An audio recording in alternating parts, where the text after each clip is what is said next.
Hi, this is Robert Colquhoun, Director of International Campaigns. Por la vida en Colombia está lleno de frutos. Geschlossen und manche dann sagen, ja, es ist nicht mehr selbst. People start saying that, if your thoughts fall foul of the popular opinion, that they're somehow criminal. Mi hija ha decidido no abortar. Our freedom in a democracy, in our open society, begins with the freedom of speech. Ante todo, los pilares de 40 días, ¿no? La oración, el ayuno, la yoga. So sometimes it's just a little thing that we have to do. So también dignidad, que son creados también por But Dios. Beyond what we say, anything we do at 40 Days for Life, anything we say to defend the unborn, we do with love. Los bebés no tienen que ser abortados de una madre. 40 Days for Life International Podcast. El podcast de 40 días por la vida internacional.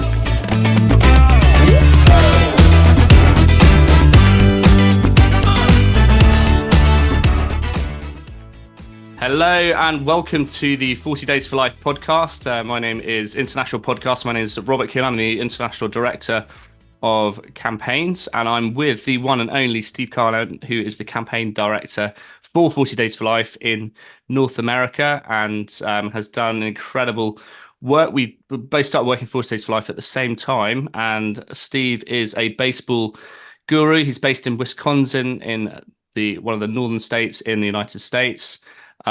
Steve's done incredible work. Steve, have you traveled to all 50 states with 40 Days for Life? I think I remember a mission trip that you did, and you went to Alaska, and you also went to Hawaii on the same mission trip, and you were wondering what clothes to bring with you, either the Hawaiian shirt or the woolly fleece, or both at the same time.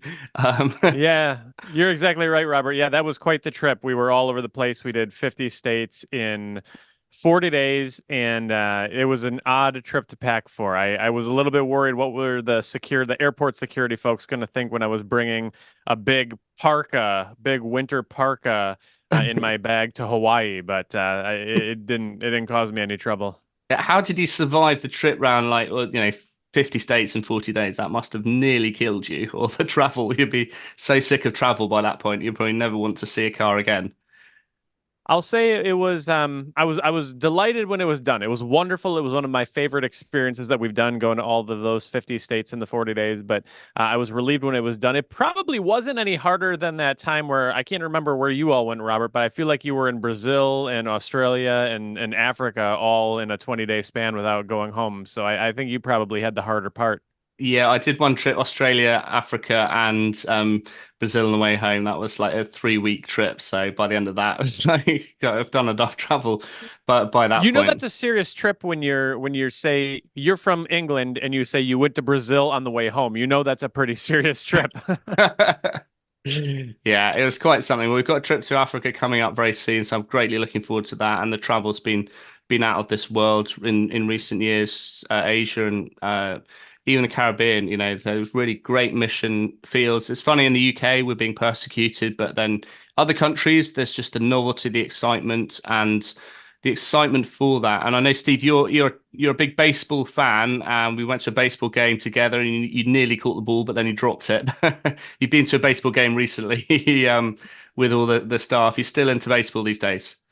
You also went to a game recently. You're still into baseball in a big way, or has it become woke? Baseball is a little less woke than most of the sports, and it's the American tradition, right? It's the American pastime, and so I still enjoy it very much. I don't always have the chance to watch it as much, but baseball, you can just kind of follow along. There's a game every day, which I remember you laughing at us for, and so it's just kind of nice to check in. It kind of sets the rhythm of life during the springtime and the summertime. I seem to remember there was a mascot who was like a wood cutter. Quite scary guy with an axe, and then there was this train, an orange train, and every time they hit a home run, the orange train kind of went off, and all these quirky little entertainments. But if they're playing every day, that's got to be a lot of revenue with all the merchandise and the attendance and everything like that. It's got to be big business. They certainly make some money. The lumberjack guy, I can't remember what he was the mascot of. All I know is the baseball game that you and I went to, they were celebrating the mascot's birthday party. So all of the mascots from all these different places came together and they had a birthday party before the game. I don't know if that happens with like, Manchester United or Liverpool or wherever, but that's how we do it in the United States. Mascot birthday.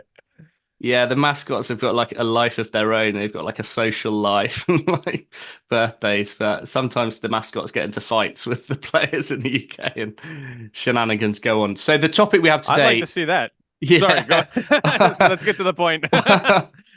Yeah, well, it's certainly more elaborate in the US, I think. So there's a lot more entertainment. It's certainly more entertainments embedded in the sport a lot more. So it even extends to the mascots too. We're a little bit more boring here. So, so the topic we have today is sidewalk outreach, which is pavement counselling if you're in the United Kingdom. So Americans have got sidewalks, and well, certainly in Britain we've got pavements. I'm not sure in Europe what they call pavements or sidewalks, but why are they called sidewalks in the US? Is it because people walk sideways, or it's the side of the walkway, or I guess it's the side. Yeah. They're at the side of the road, I suppose. Okay, and we would yeah. figure pavement. The sidewalks are paved, but our roads are also paved, and so we prefer, I guess, a little more nuance and distinction in our phraseology. Okay, so yeah, if you say sidewalk outreach here, people wouldn't know what you're talking about. They would probably think that it was reaching out to people that walk sideways or something like that. So, but makes sense.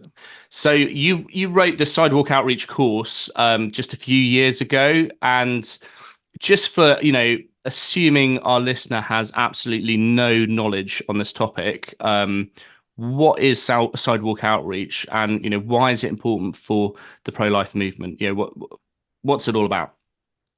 So a 40 Days for Life vigil, of course, you go and you peacefully pray for an end to abortion in front of abortion facilities. Or if you've got buffer zones or bubble zones or safe access zones or whatever they call them, you go as close as you can. And that's wonderful. Prayer is really the engine, I think, that drives all of our successes in the pro-life movement or anywhere else. But a lot of times, I think that prayer leads people to want to take the next step. I think when you enter into prayer, God calls you deeper and deeper. And the next step for many 40 Days for Life participants is to actually reach out and offer support, offer help, offer alternatives to abortion to the women who are walking into that building to have the abortion.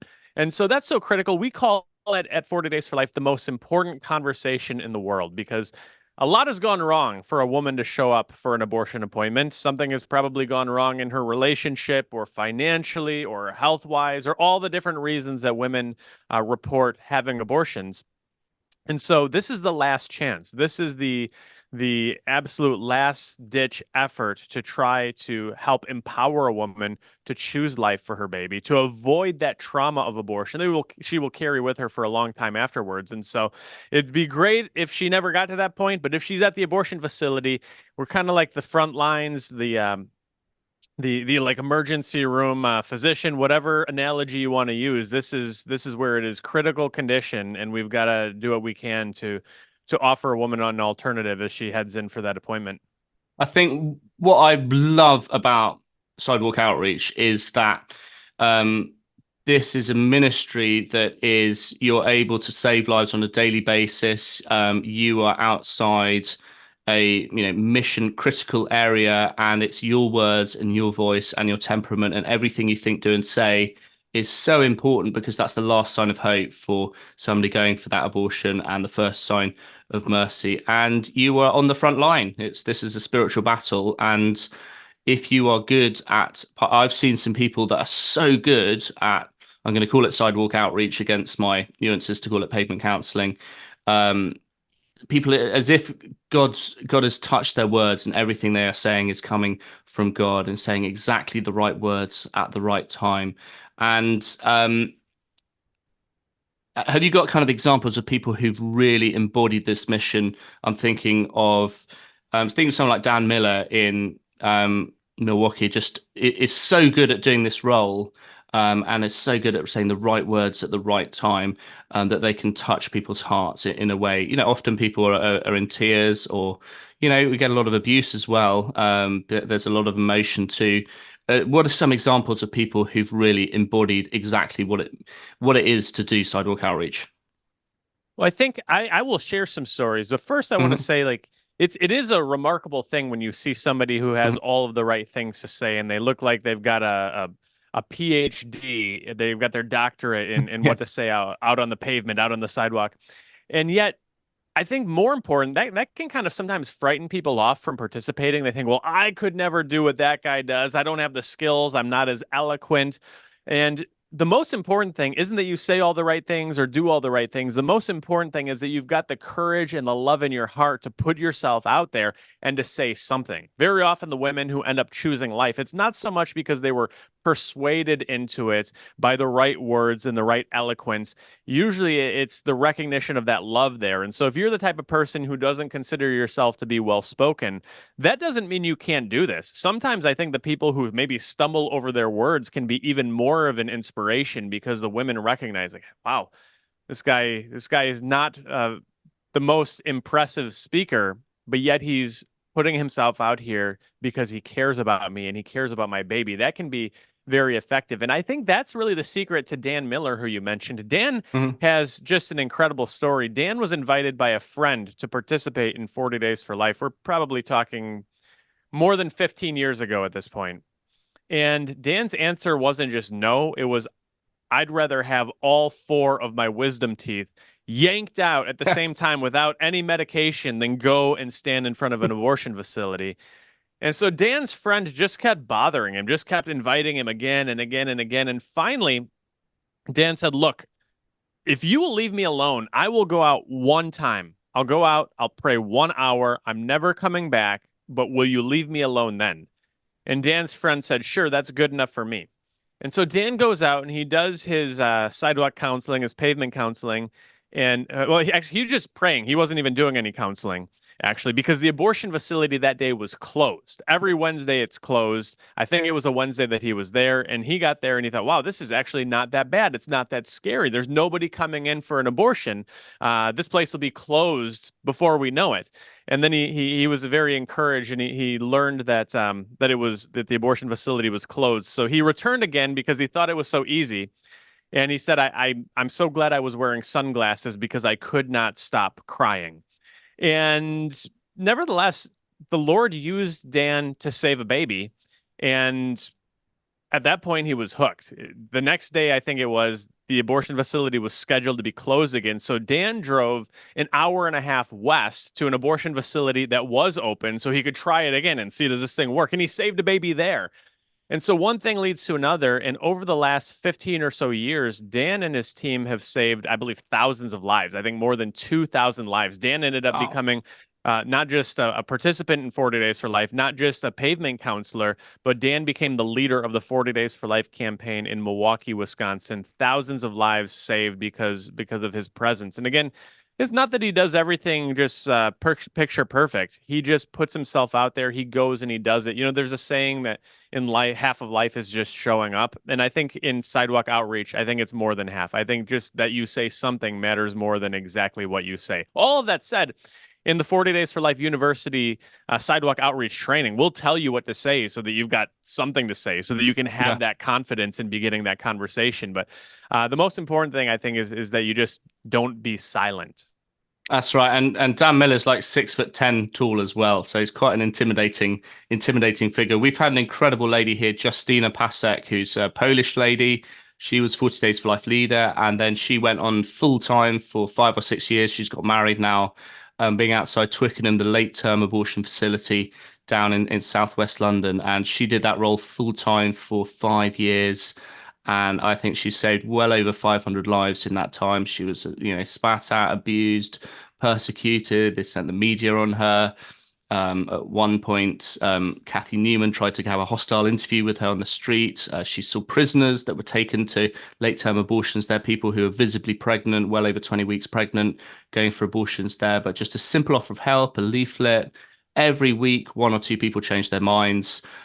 Collectively, that was over 100 lives each year, and did that for 5 years full time. So just the most incredible witness. And of course, in Europe, a lot of the abortion centers are hospitals, which makes it a lot harder to do sidewalk outreach outside of hospitals. You don't know who's going for where. Having said that, there are some really great locations, and if you've got somebody who's hooked, just like Dan Miller, that is something which, wow, just so much good can happen from that. Steve? What are some of the things that pro-lifers should never say if you're on the pavement sidewalk? What are some of the things that we just never say? I'm sure you covered this in the course, but just as kind of a one-in-one outline of things that are definitely not helpful. Well, I would really discourage. I don't know if you have this in the pro-life world in Europe or internationally, but you'll find a strain of pro-life activism in the US that's very focused on hell and God's judgment and condemnation and things of that nature.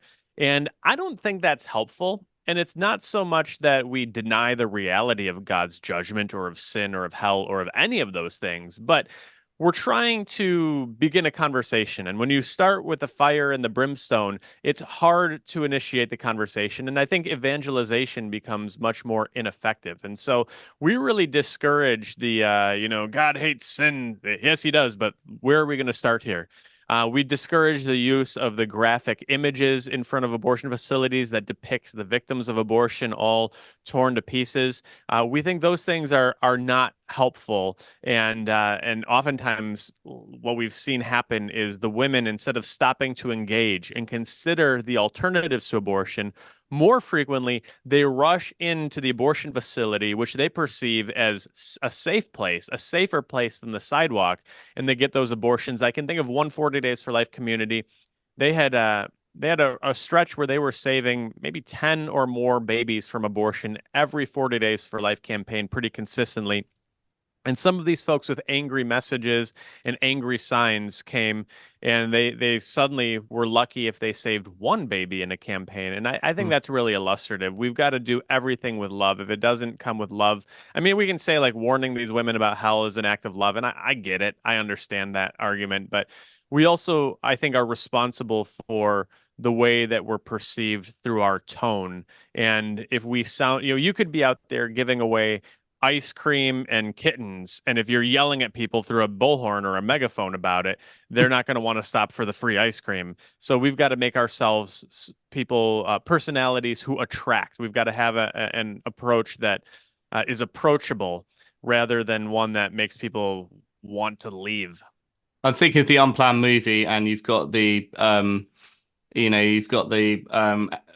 Reaper, the Reaper on the pavement there, and that's right. If you're going to bash people over the head with the Bible, it's like your message is not really going to be conveyed in an articulate and convincing manner, and it's how do you convey the love of Christ in a critical moment, in a very sensitive moment, and it's very easy to caricature Christians outside of abortion facilities as patronizing, judgmental, preachy, and the rest of it. So I think a lot of prayer and discernment is needed in, as you say, tone, the way that we witness. How do we witness the love of Christ to those who are most in need in a way that actually works? And tell us about some of the content of this course and also the impact that you've had, because I think thousands of people have done this course. And anyone listening, this is a great opportunity. Go onto the 40 Days for Life website on the university page. You'll see the sidewalk outreach course, and as Steve said, the most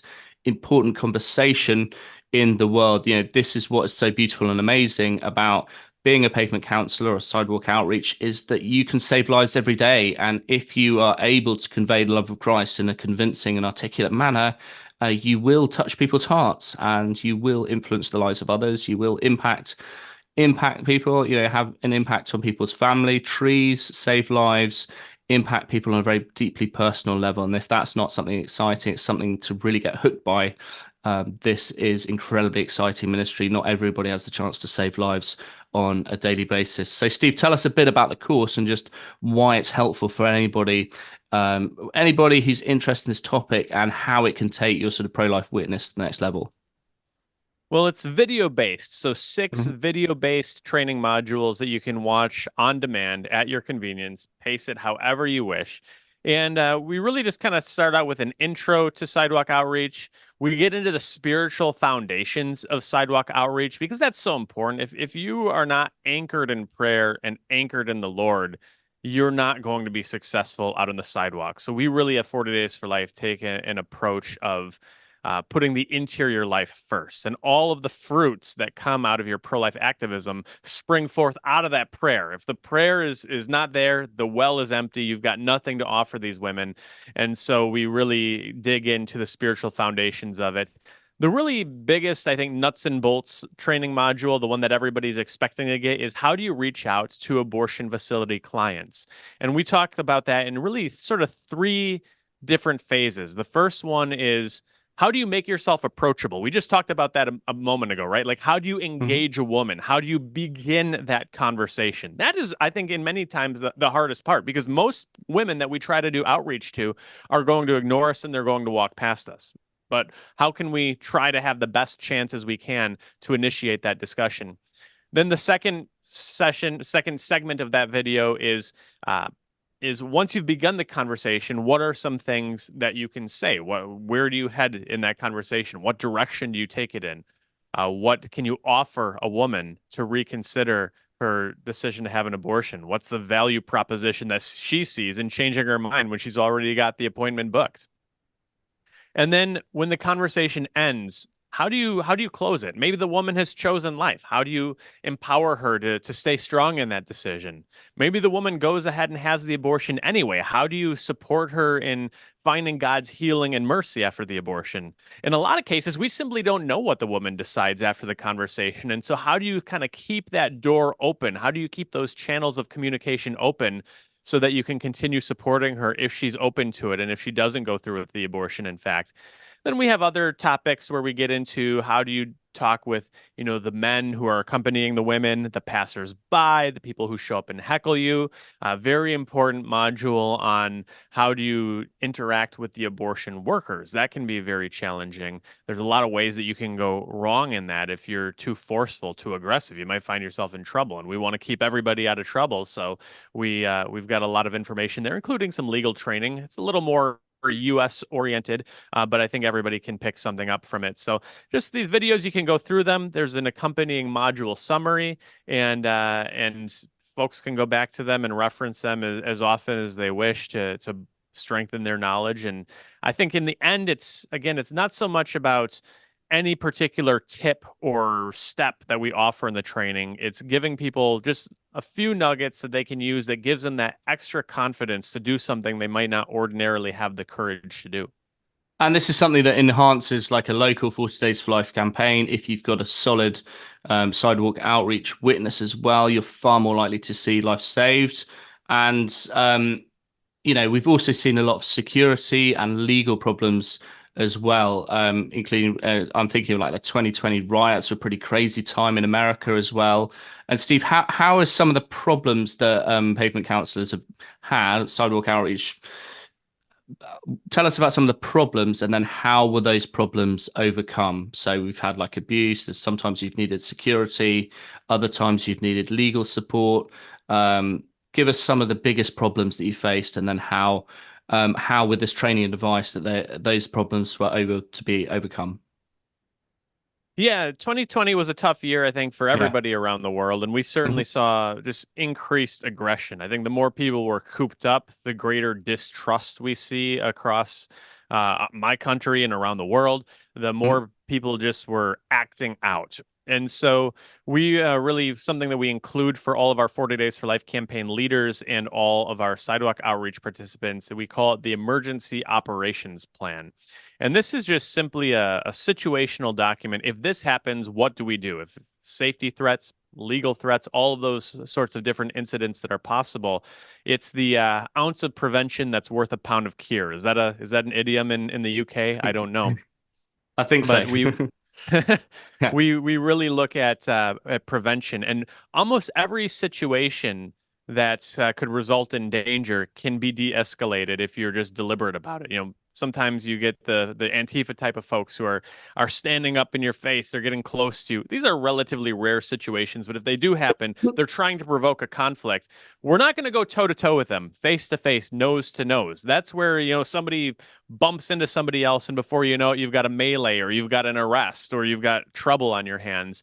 We really look at de-escalation, and if there's an issue, seek safety first, and we can get attorneys involved afterward if we need to, and straighten the whole thing out and protect the pro-lifers' right to peacefully exercise their faith through prayer and peaceful witness out on the pavement. There, I'm using your term, Robert. You got me hooked on it. But this is so important, and we also established here in the States the 40 Days for Life Institute of Law and Justice, where we brought on a bunch of attorneys to help protect those rights.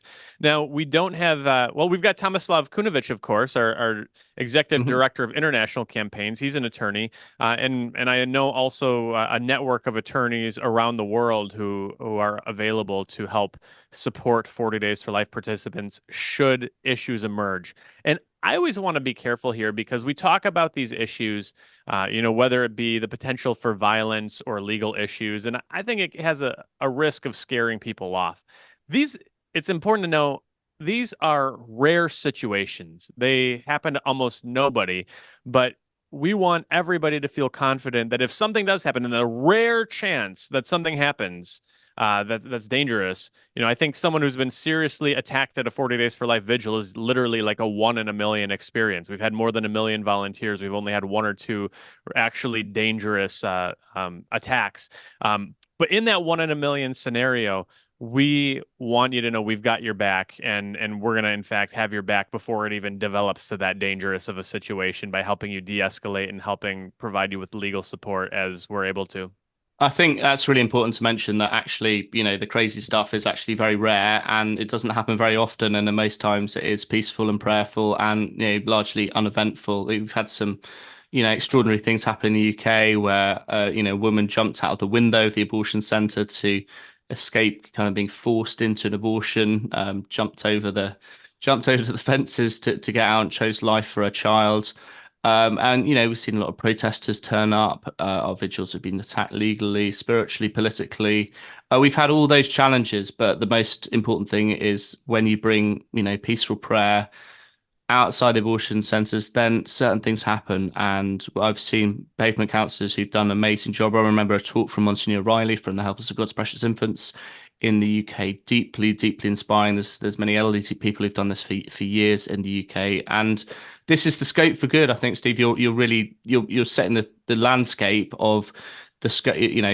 All the crazy stuff is there, and that's the stuff that makes the newspapers and the 2020 riots and what have you. But the big thing is the potential for good. Yeah, how many lives can I save? How many people can I reach? And if you're outside a busy abortion centre and you're able to do sidewalk outreach without, buffer zones or what have you, then, the world's your oyster. You can reach 50 people a day. And if you literally, I think, if you go through this training, just do exactly what it says, then God can use you in such a powerful way. And that's when it's really, really exciting. And you will get spiritual kickback. And, whether it's people coming up to challenge you or spiritually attack you in some way, but that's not the be all and end all as well. So where are the hotspots in America where there are really good teams who are really good at pavement counselling, and also there's a sort of cottage industry of other organizations that do this now. I think there's a national conference in America now as well. None of this stuff exists in Europe. But Steve, where are the hotspots in America where there are people who are really good at this, and what other sort of infrastructure is there to support those people doing sidewalk outreach? Oh my goodness, it's hard to answer because there is a lot of just tremendous work that's being done. You mentioned Dan Miller in Milwaukee, Wisconsin. He and his team, a woman named September who leads the campaign with him. They are as good as it gets. In New York City, there's a lot of sidewalk outreach going on. You can. It's difficult for me to say because there are so many locations. I think about Cherry Hill, New Jersey, which is right outside of Philadelphia, the city where we staked our claim to independence.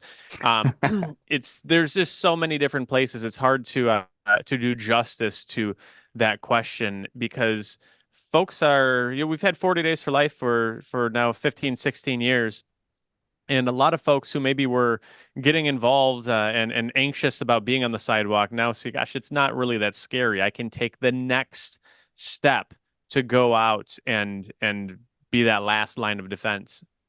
Yeah, I think also just remembering the context of like the history of the pro-life movement, there was like the rescue movement in the 80s, and that there was certainly this came over to the UK a bit where people used to blockade the abortion centers and get arrested, and that lasted a while, but it wasn't really sustainable. But I think being there peacefully and prayerfully is a much better approach. And are there any different like models like the Chicago model? Do you cover this in the course? And are there different models that you mention of conducting outreach?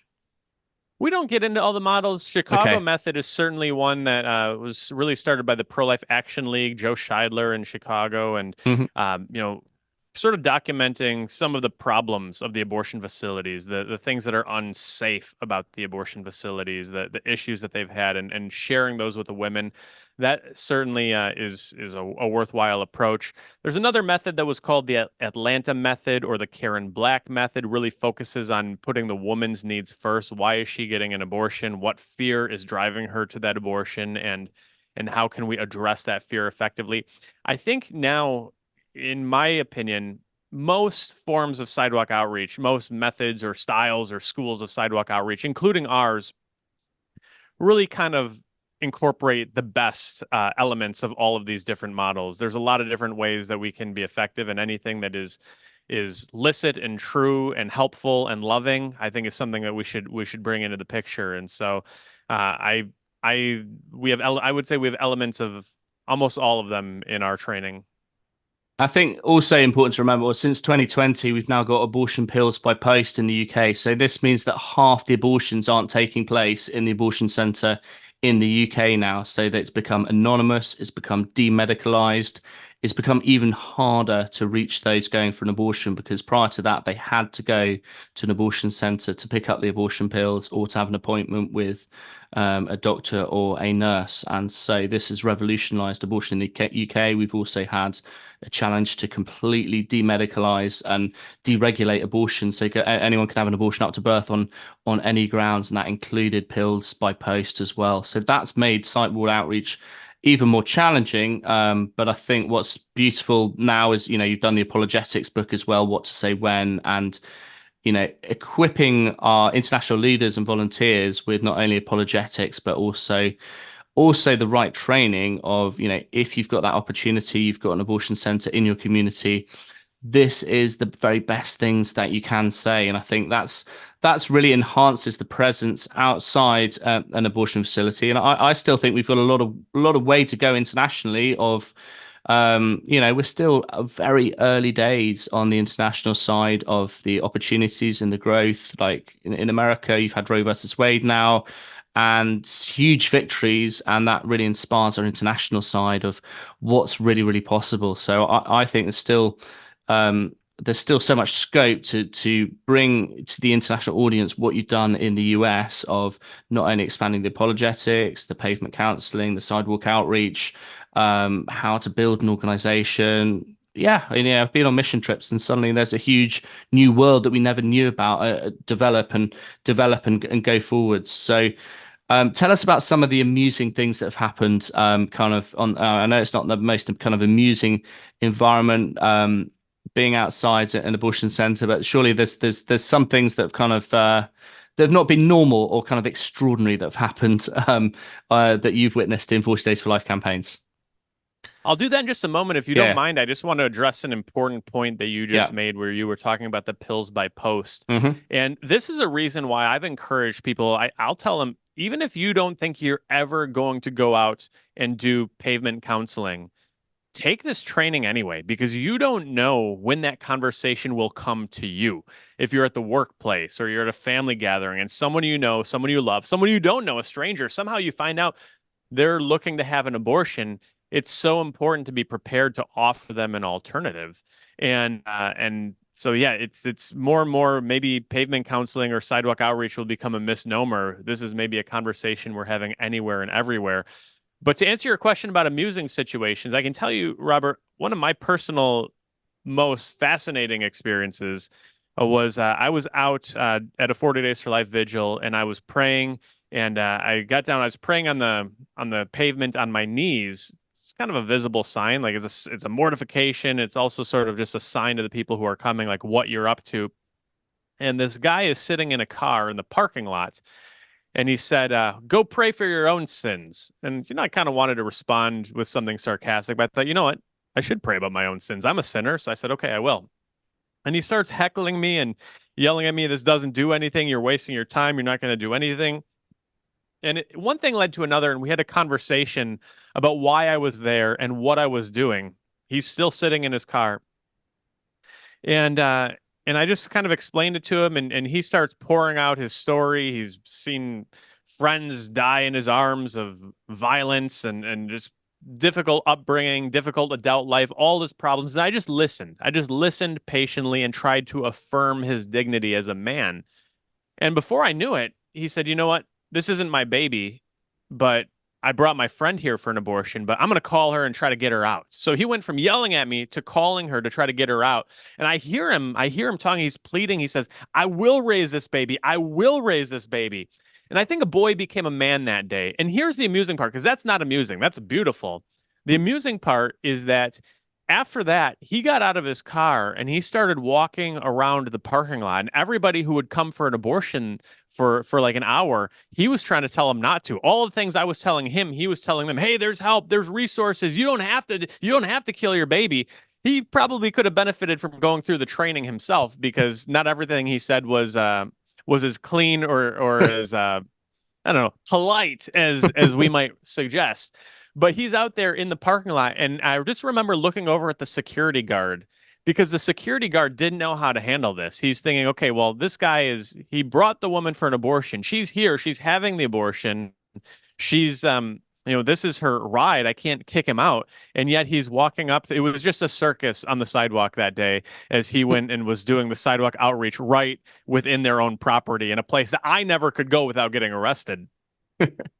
Well, we had one volunteer that thought that the prayer vigil was inside the abortion centre and rung the doorbell. And just like, no, that's definitely not there. But we've had, certainly a comedy of opposition in the UK.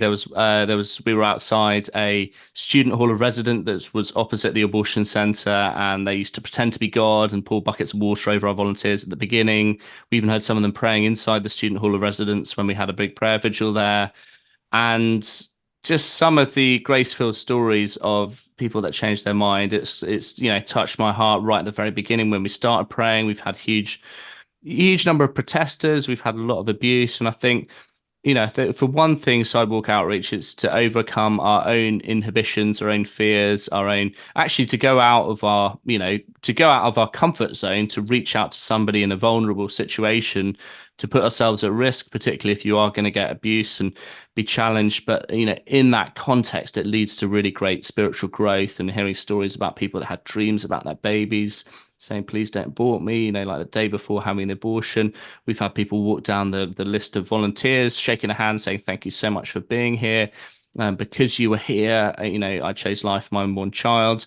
He said, I'm so lucky to have a friend like you. We've had other people reach out to boyfriends that have been smoking outside the abortion facility. We've had people shout at us. We've had feminists organise campaigns against us. We've been vilified in the parliament, and especially in the media as well. But none of that irony has touched the seriousness, the gravity of the situation of somebody seconds away from having an abortion, and just one act of love, one act of God's grace, of God's mercy can touch that person's heart and have an impact on that family for generations to come. That's really what's at stake, and this is why this issue is so red hot and so challenging. Now that Roe's passed in America, Steve, so what does the situation look like? You've got some states that are largely abortion free, and then other states they've got abortion liberalized laws in California, New York, etc., the more liberal states. How does that impact sidewalk outreach? And is it life like normal as people are outside referral facilities, I guess, in Texas now? Just the law of the land has changed. The battlegrounds have been staked in every single state now. But how has that impacted the Ministry of Sidewalk Outreach, and how have you adapted to meet those circumstances? Yeah, I think practically speaking, it hasn't changed things all that much, because if you live in a pro-life state, you can still leave to another state and get an abortion. And the Mm-hmm. abortion industry has really been promoting that. And it's imagine if it's hard to imagine, but imagine if Scotland were to outlaw abortion. Those women would perhaps be driving to Wales or to England or maybe another country entirely, and that's in the EU or something like that. You would see that sort of traffic take place. And so right now, what the biggest impact I think is it's given our pro-lifers a little more time. So giving them a little more time. So if they're in a pro-life state and they meet a woman who is coming for a referral to a different state, they've got the opportunity to have that conversation. They've got the opportunity to say, think about this. If you can't go into the next state until tomorrow or maybe 48 hours, whenever it is you're going to leave, they can give them information that they can digest, they can think about, they can maybe pray about if they're Christians. A lot of Christians are getting abortions. And so I think it's really just given more time for the message to sink in. And the beauty of that is if you're in a pro-life state like Texas and you encounter 40 Days for Life sidewalk counselors in Texas, and then you decide you're going to a different state, well, you're probably going to find 40 Days for Life sidewalk counselors in that state the day of the abortion too. And so it kind of doubles the opportunity for the pro-lifers to save that life. And even in the UK, where we've got buffer zones, we've still saved lives outside of the buffer zone. So it's a ministry that's still relevant, even if you have some of the most difficult legislation in the world. And, we've experienced that persecution in the UK. Ireland also looks to introduce buffer zones, Germany, other countries like Australia and New Zealand. Some of these are the most challenging places to be pro-life, but that doesn't I just did a presentation to our Canadian 40 Days for Life leaders just yesterday. Yeah. And, they get kind of down because they've got buffer zones, bubble zones, whatever. Mm-hmm. And I shared with them what you've shared with me, Robert, that in Ealing, they saved 6 babies in Lent from abortion. I mean, incredible. That's the campaign. I think I've been part of my local hometown campaign is a very good campaign. It is solid. I don't think we've ever seen more than 3 babies saved in one campaign. So the fact that they've got the buffer zone and they still saved half a dozen babies, that should be something that gives people hope everywhere, whatever place, whatever country, whatever the laws are. You should look at Ealing and walk away and think God can do this here too. Absolutely. And, some of the most difficult places to witness being pro-life, these are the most spiritually fruitful areas, like New York, California. These are where you have the largest number of abortion vulnerable women. And that's the best place to witness, So it's important to witness everywhere. But, where sin abounds, grace abounds all the more. And so if there isn't a busy abortion center, this is the opportunity. So I can't really emphasize enough how important this ministry is of being trained and first of all, being rooted in prayer, being grounded, having a strong spiritual life, being close to God, not being a nutter, not being a crazy person, but just being grounded in God. And then actually God can use you as a channel of his grace, of mercy, just like Ealing, 6 lives saved, even though there's a complete restriction of freedom of speech around the place. Everybody has to walk down that street. And if you're a woman walking down that street, you can almost, if you're, been doing this for quite some time, it's quite easy to know who's going for an abortion and who isn't. And a simple offer of leaflet, one simple act of love is something that can be truly revolutionary to the pro-life movement. And just one life saved from abortion, all the hard work, all the crazy amount of work that's needed to put in a full 40 Days for Life campaign with all the prayer, all the sacrifices, everything that goes into it. Just that simple act of love that can just, be mind blowing just to see one person change their mind. And to think, there's in the UK, there's millions and millions of post-abortive women and men. If you're not able to reach somebody at the sidewalk, being able to articulate pro-life views, wherever it is, whether it's a Christmas dinner party with your friends and family, being able to articulate what it means to be pro-life, the extension of Sidewalk Outreach Ministry is that, we can take our pro-life views, and if we're articulate, if we're well-grounded, we're trained, and what you've done, Steve, with the what to say when is demonstrate that, having these grace-filled conversations with friends, with other people, this is what can change hearts and minds. And that's applicable anywhere, not just outside the abortion center, but anybody can have those grace-filled conversations every day. And if we're well trained, if we know the arguments, and we know what to say when, 1 Peter 315s, it always be willing to share the witness and the hope that you have within you. If we're really able to share that with others, then that's when God can really use us for tremendous good. You know, we've seen like Spain, they've galvanized a national debate on abortion through their 40 Days for Life campaign. So anything's possible. And what gives you hope in post-Roe America? I know our countries are crazy and we have, you know, really extreme politics and crazy news and media stories, but what gives you hope in post-Roe America? I would say two things, Robert. And the first one is, you asked me before, about some inspiring locations. We talked about Dan Miller and him saving thousands of lives, and that inspires me. But what inspires me even more than Dan are the volunteers that go out and they do sidewalk outreach for years and they don't see results, but they keep going because they trust God. And we had an email from somebody in the last year or two who had been going out and praying and doing sidewalk outreach for, I think it was 30 years. 30 years, never saw a baby saved. And finally, they saw a baby saved. And what a wonderful gift that is. Nobody would have blamed them for giving up. You know, oh, well, the first 20 years didn't work and okay. But they kept going and they saved a baby.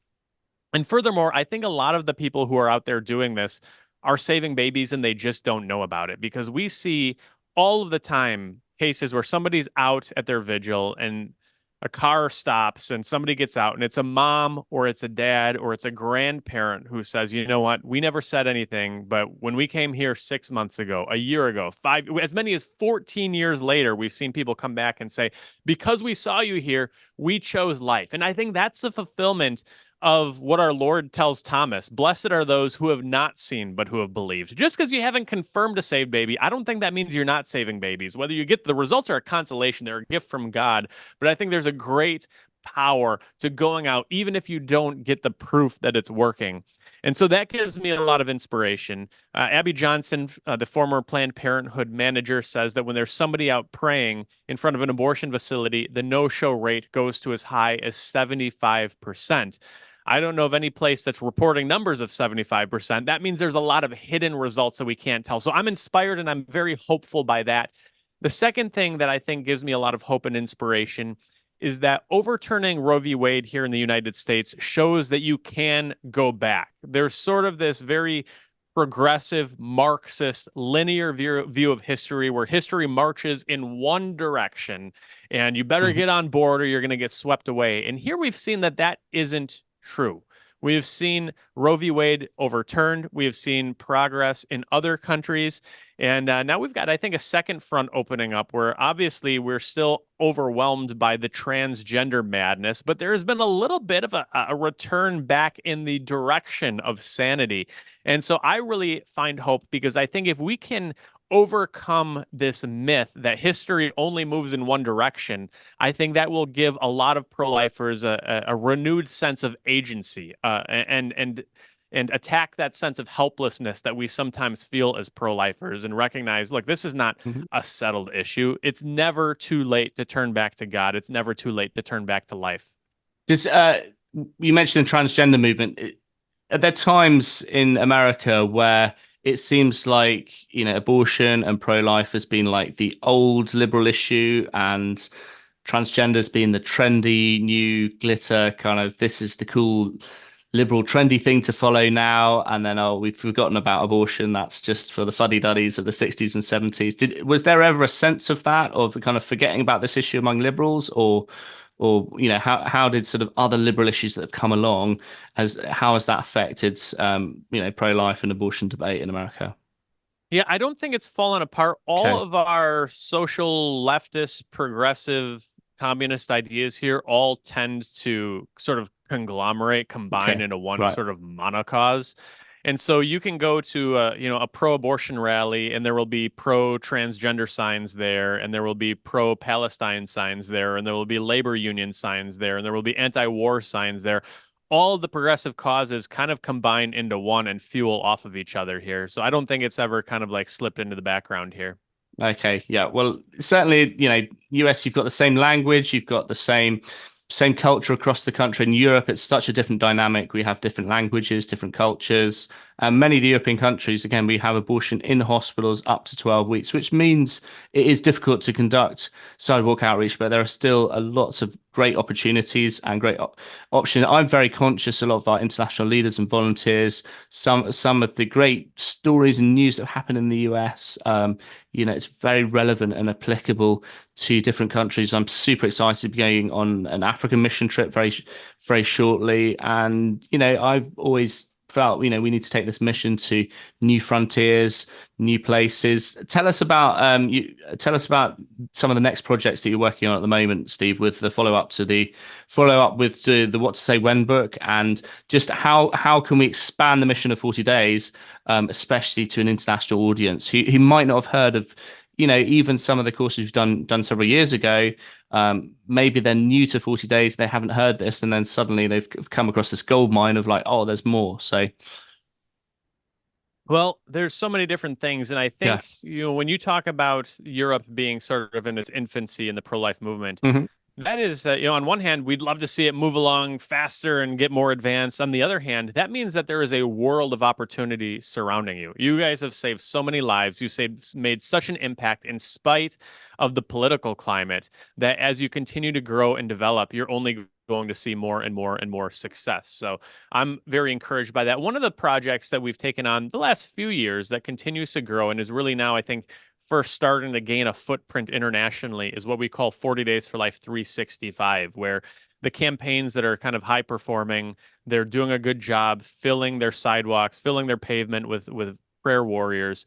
They're now taking it to the next level and beginning to maintain a presence year round. And certainly that happens any place. I don't think anybody sees day 41 on the calendar and goes home. But to begin to formalize, to expand, to grow that presence year round, that is very bad news for the abortion workers, because whether you're at a standalone abortion facility or you're working in a hospital doing abortions, they all look forward. The workers all look forward to day 41 when 40 Days for Life goes away. And now we've got a woman named Heather Gardner on our team.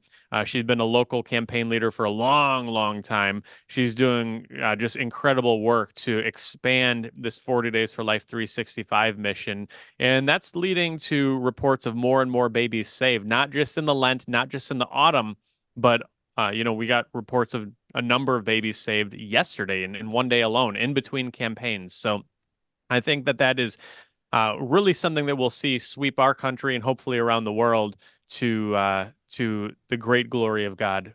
I'd love to see a lot more year-round vigils, and I think that's the next level. You master doing 40 days, and then once you fill the vigils, you feel that God's calling you to do a year-round vigil. That's the next step. So, we've had 3 year-round vigils in the UK, and every place that's happened, it's added the pressure. And to God be the glory. We would love to go to the next level in the UK. And first we're getting persecuted, but then God's got a much bigger plan, which is going to come back. And I'm sure as hearts and minds are enlightened on this topic, one person at a time. Sometimes when you've been feels like you've been losing the pro-life movement for many, many years, a breakthrough can just be just around the corner. You can be 3 steps away from reaching the top of Everest and say, oh, we're going to turn back now. And God's just planning the most amazing thing to happen just around the corner. So I think what you mentioned about having hope, being faithful, not necessarily being about results, but trusting in God beyond measure, having faith that God is providing. And, Mother Teresa said, being faithful is the most important thing. So I just think of some of the amazing leaders and volunteers that we have in the UK. Many of them are humble, they're grounded. Some of them have been charged, been arrested for being at abortion centres. And that's something, things are getting more challenging here. That's something that's going to continue. But, it's still possible to witness even outside of a buffer zone as well. And I'm in awe of the new opportunities as well on the international front of new places that have never done this as well. So suddenly out of nowhere comes a new country, and how exciting that is when that happens. So all that is possible to do 365 campaigns and, to expand the mission. Steve, what message do you have for our international leaders and volunteers? What message would you have for them today? I think my message would be just keep going. Don't let anything discourage you, your government, the political climate, lack of involvement, the Lord loves to work with the underdogs. If you watch any movies, you know that the most dangerous characters are the one who have nothing to lose. And so I recognize that there's a lot of challenges in Europe. I think you guys actually are doing better than we are on the transgender stuff. That's not to say you're doing well, but I think we're even a little crazier than you are on that. But no matter how kind of hopeless it seems, the Lord is a Lord of the underdog, the David and Goliath, the impoverished virgin who brought the savior of the world into the world. And so I think that it's easy to jump on the bandwagon when everything is looking great, but if there's whatever struggles you have, and we've got them here, Roe is overturned, but there's our politicians have gotten, I think, worse since Roe was overturned, even the ones who claim to be pro-life. Don't let any of that stuff discourage you. Just keep going, because we trust in God. And if we really believe what we claim to believe, if we really believe that God is faithful, then there's no reason not to press forward. Sometimes we see the results, like I said, sometimes we don't see them, but we know that no prayer is ever in vain, because God loves these moms more than we do. God loves these babies more than we do. And God is a God who refuses to be outdone in generosity. So we just do our part. We do it blindly if we need to. And we have that unwavering confidence that God will use our prayers for his greater glory and for the well-being of our neighbors. I remember like 2010, 2012, it seemed like Planned Parenthood were impenetrable at that time. They were like a tank that just could not be touched. They had all the media coverage in the world. They had the presidential support. They had a political budget of millions of pounds. They had this squeaky clean PR media image. And it seemed like nothing could touch them. And Cecil Richards was CEO, and they had this slick presentation. It seemed the pro-life movement was a lot less developed at that time. And if you've looked what's happened in the last 15 years in America, is that squeaky clean, glossy, impenetrable tank that was Planned Parenthood 15 years ago has really completely gone to the dogs. And, first of all, Trump came along, and then you had David Daleiden and the Center for Medical Progress trashing them in the media, and Unplanned, the film, came along. The pro-life movements became a lot more poignant and got their message across in the political sphere, and then also in the Supreme Court. And Planned Parenthood is nowhere like it was 10, 15 years ago. And that should really give a huge amount of hope to our international leaders of just the amount of progress that's happened in the last 10, 15 years in the pro-life movement in America. And just the context, there's 3,000 crisis pregnancy centers in the United States. The pro-life movement's absolutely huge. And in Europe, we're like a little baby. We're just starting out, and, we've got a lot to overcome. But this, what you've accomplished in the US has been absolutely incredible. And all the liberals were having a complete tizzy at the Roe versus Wade being overturned.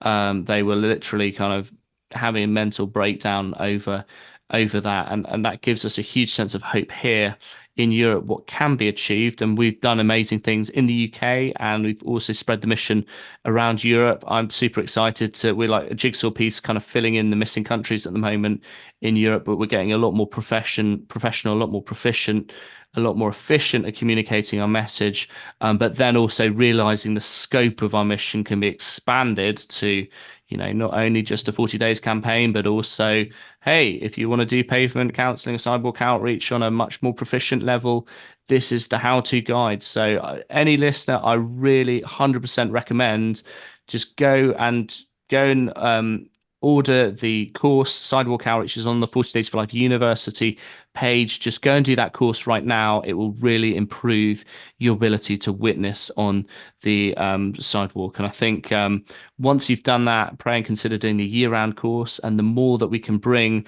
the expansion of this mission, also the apologetics is the next stage, and then how to take an organization to the next level. That's how we're going to reach more people. So any closing thoughts? It's been a real privilege speaking with you, Steve, today. You're a wealth of knowledge and information, and it's been a privilege. It's always a privilege working with you. And any last closing thoughts? No, it's been a great joy, Robert. Thanks for having me on, and thanks for all the work that you've done to spread this mission around the world. And I think we take great comfort from the fact that we know we're in this together. I think sometimes as pro-lifers, it is easy to feel alone. It is easy to feel isolated.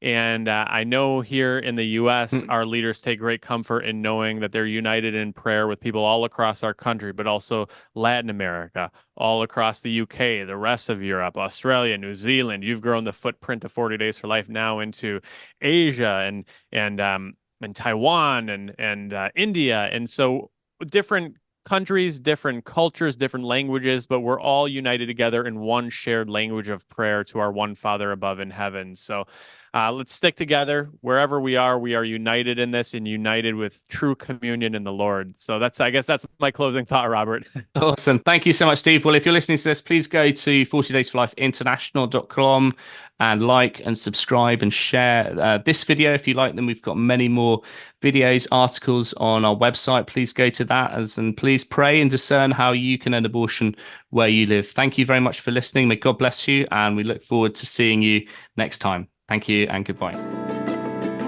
No te pierdas los podcasts de 40 días por la vida internacional con entrevistas, reportajes y testimonios de todo el mundo. Don't miss our podcasts with interviews, news, and reports from around the world.